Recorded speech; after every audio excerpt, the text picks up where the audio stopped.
Thank you.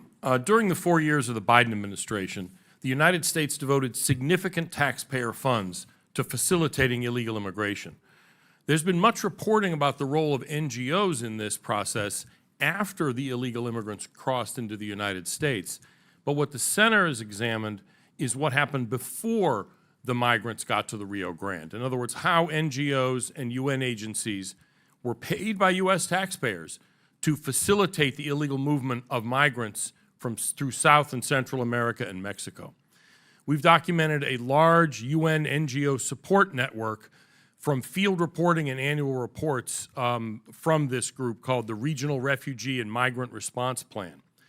This network consisted of way stations all along Latin American illegal migration routes that made it possible for millions of foreign nationals from as many as 180 countries to illegally get to the U.S. border, in part funded by U.S. taxpayers.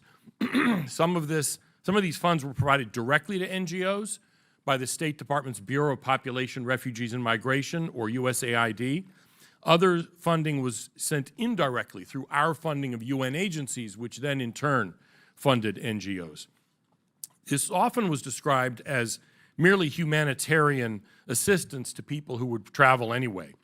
But in reality, this amounted to a coordinated, well-funded assistance designed to undermine U.S. immigration laws. Starting in South America and Central America, NGOs handed out millions of dollars worth of supplies designed to assist recipients in their plans to illegally breach the borders, not just of the United States, but of half a dozen countries along the way. Just a couple of examples. In Colombia, in northwestern Colombia, the center found NGOs working in coordination with a paramilitary drug smuggling group called Clan del Golfo, also known as the Gaitanistas, which controlled the smuggling routes in those areas. To get an idea of how this worked, there's a town in northwest Colombia called Necoclí, which is a major staging area for migrants trying to cross the Gulf of Urabá to get to the jumping off point for trips through the Darien Gap. Well, our researcher went to Necoclí and found what amounted to kind of a swap meet or farmer's market of NGO groups with booths of UN and NGO organizations there to provide assistance.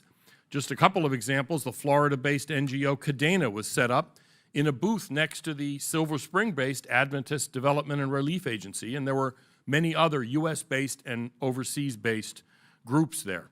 And they provided a variety of services, assistance on how to make it through the Darien Gap, food, dry socks, backpacks, etc.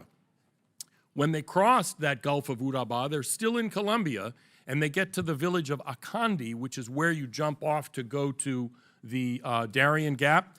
And there, the NGO UN group, the camp, was in a camp where the security for the camp was provided by this drug smuggling gang.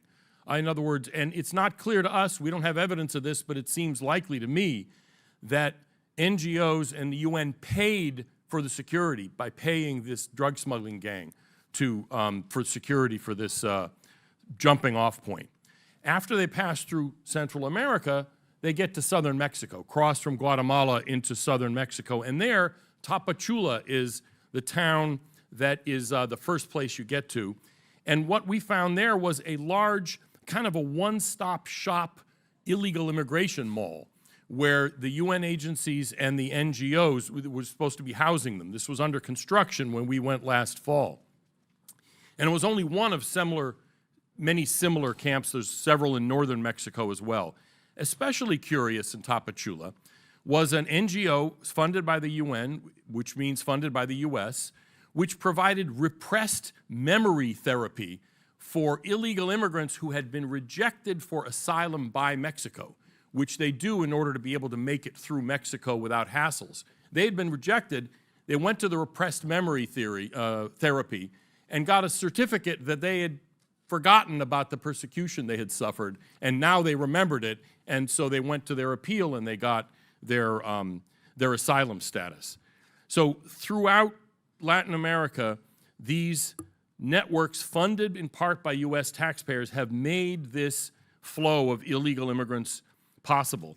And yet oversight has remained absent, and Congress has not cracked down and insisted that recipients of funding not engage in promoting illegal immigration.